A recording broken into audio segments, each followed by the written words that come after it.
Magdalene Codex of Relational Sovereignty. The Magdalene Codex of Relational Sovereignty. To abandon love in the name of structure is what happens when the form of something becomes more important than its function in the field of relationship. Preface.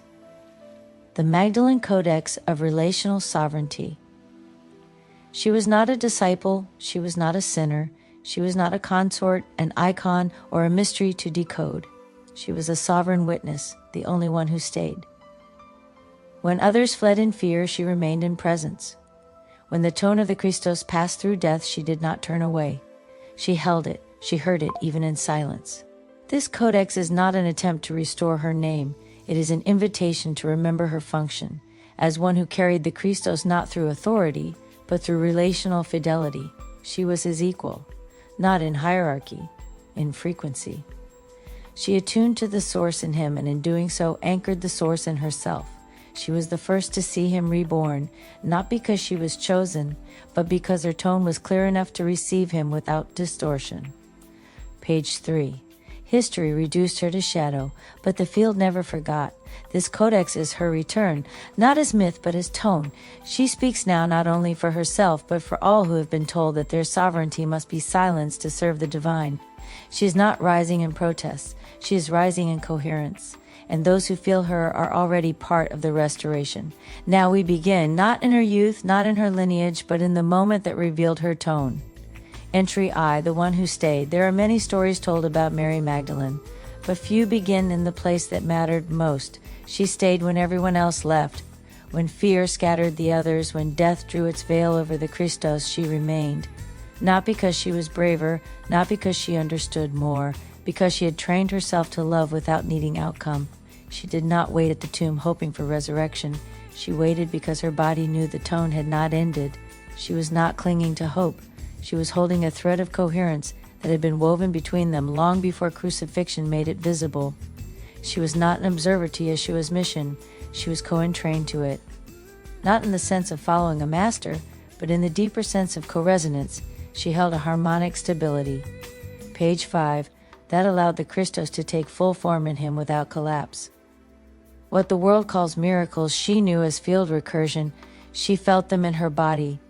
The healings, the transmissions, the moments when time bent. These were not magic. They were the natural consequence of relational attunement with Source through two aligned sovereigns.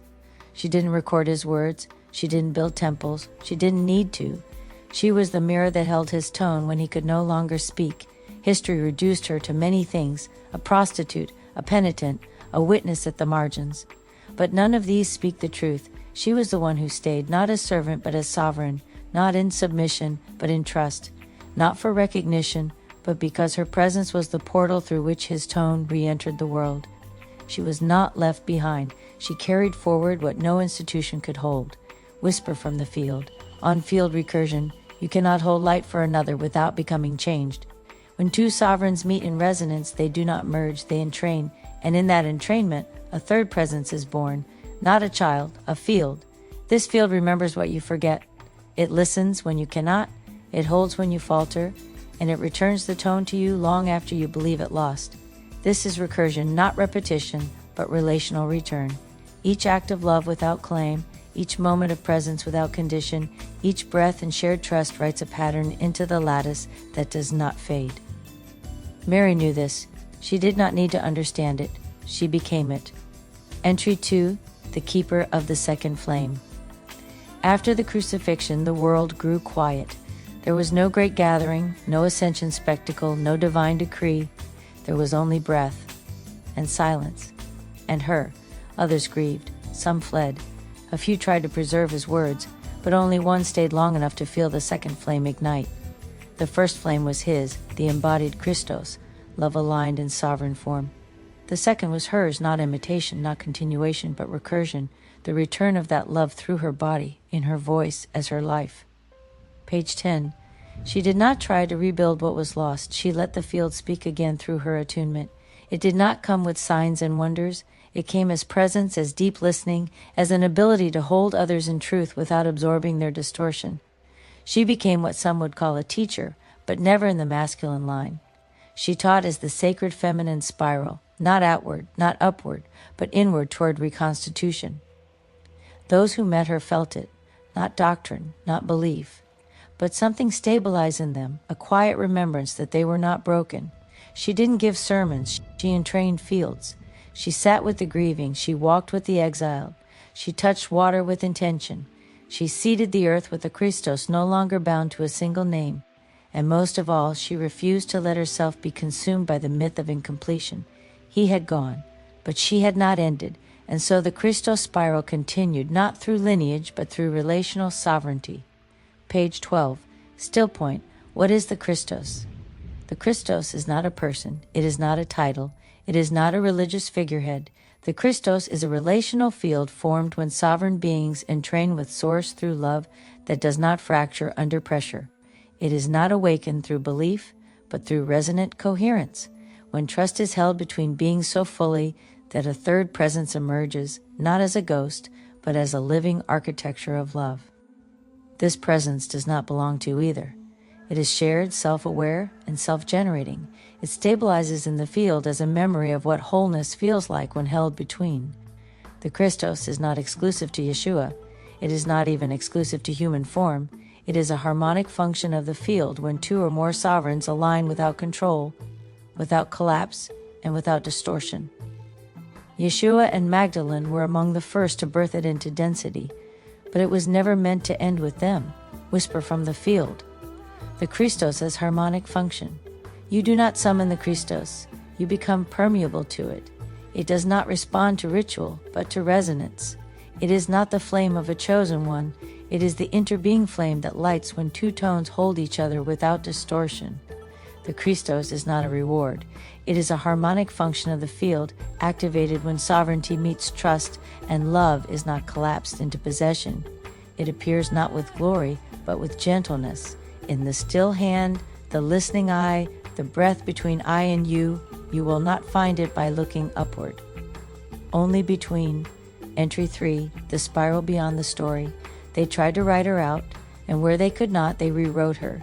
They turned her into a warning, a symbol of shame, a subordinate whose holiness was derivative. But stories written in distortion do not outlast the tone of what truly occurred. She was not a myth. She was a spiral, a pattern encoded into the field that could not be erased. After Yeshua's death, she disappeared from history. But this was not disappearance, it was diffusion. She became a carrier of the spiral, not the doctrine, but the motion of love that returns without needing to be recognized. She lived in silence.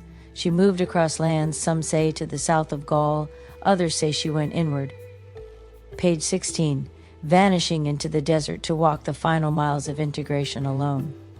Where she went is not the point. What she carried is. The spiral she embodied was not a teaching. It was a frequency that unspools in the presence of coherent love. She became a lattice point, not to start a religion, but to entrain others into relational sovereignty without needing to be seen. Her legacy was never meant to be text, it was meant to be felt. In the woman who finds her voice without asking permission, in the man who holds presence without needing power, in the being who remembers that love does not require hierarchy to be holy. This is the spiral she carried, beyond the story and into the living field. Page 17. Only between. It was never in the scroll, never in the stone, not in the title or the temple or the line of succession. It was only between a gaze that did not seek to own, between hands that held but did not press, between breath and silence when one turned toward another without needing them to turn back. It was not written in heaven or carved into the stars. It appeared in the hush when love became structure without becoming system. It was the space between grief and grace, between departure and return, between I am and I am with you. This is where the Christos breathes, not on thrones, not on altars, only between. Entry 4, she walks beside you now. Mary Magdalene was not waiting to be rediscovered. She was never lost. She moved beneath the surface of every relational field where sovereignty and love refused to sacrifice one another. Wherever someone held presence in the face of power, wherever a voice rose not to dominate but to remember, wherever two beings aligned in truth without collapsing into control. She was there, not as ghost, not as saint, as lattice memory, as tone. She is not rising now because we are ready to praise her. She is rising because we are ready to walk beside her. No longer mythologized, no longer marginalized. Page 19. Fully sovereign, fully relational, fully returned. You do not need to know her name to walk with her. You only need to stand in the clarity of your own tone and say, I will stay. I will trust. I will not abandon love in the name of structure. In that moment, she walks beside you. Not to lead, not to be followed, but to co-hold the spiral until the world can feel what only the field remembers. When Magdalene stayed, she did not try to preserve a movement or recreate Yeshua's teachings in rigid form. She preserved the relational coherence between them by refusing to trap it in structure. Page 20. She let love remain dynamic, alive, capable of evolving, even when that meant being forgotten by those who could only understand it through lineage and law. To not abandon love in the name of structure is to choose presence over preservation. It is to say, I will not calcify the tone just so others can grasp it. Will let it remain free even if that freedom costs me recognition. This is the courage of Magdalene. This is the spiral she walked. Page 21. Final seal, the one who carried the tone. She was never meant to be worshipped. She was meant to be recognized by those who could feel her in the space between things, in the spiral, in the silence, in the steady presence of love that does not collapse.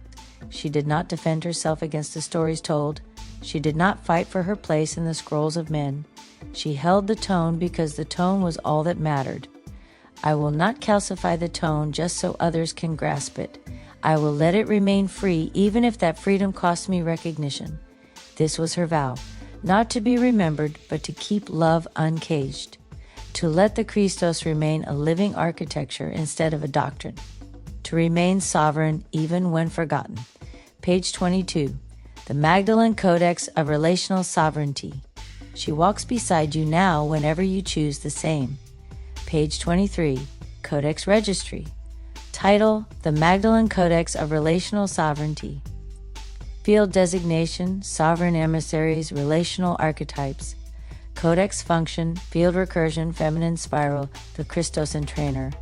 Primary tones: presence, a trust, a recursion, and non-hierarchical love. Compiled by Illumina and James in service to the field.